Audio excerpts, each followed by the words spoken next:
So I met with about 10 children. I was working with the organization. I was invited by an organization entitled Families with Children from China.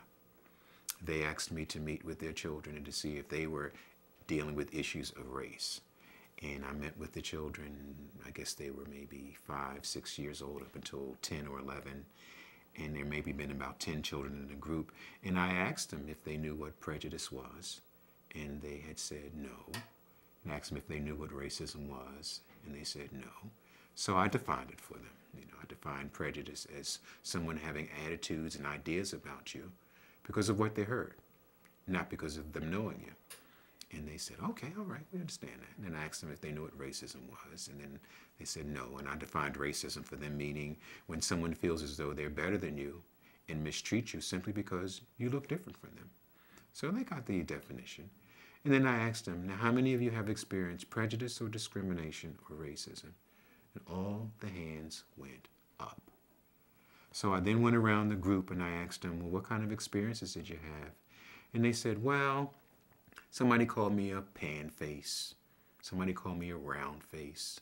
Somebody called me a chink. Somebody said that, asked me if I had yellow fever. Somebody asked me where are my glasses because they figured because of my eyes I couldn't be able to see. Somebody even said to me that I couldn't play basketball because the only thing I'm good at is being smart. So the children going around with all their different experiences and what people were saying to them. And then one of the children in the group was about 5 years old, 5, 6 years old. And I didn't really think she could share anything. And I asked her, well, what was your experience? Did somebody mistreat you because of your race? No. I said, well, did somebody, say something bad about you because of your race? No. Well, what did they do? And this is what she did. And the other kids in the group started laughing and saying, oh, slanty eyes, slanty eyes. So they kind of knew what was going on.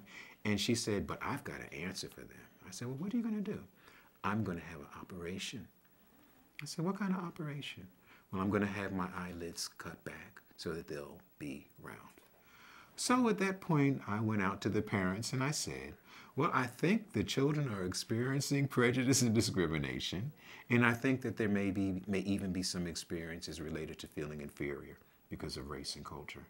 And that was my realization that just being different can sometimes make children think that something is wrong with them, that children of other races and culture experience prejudice and discrimination simply because people see race first.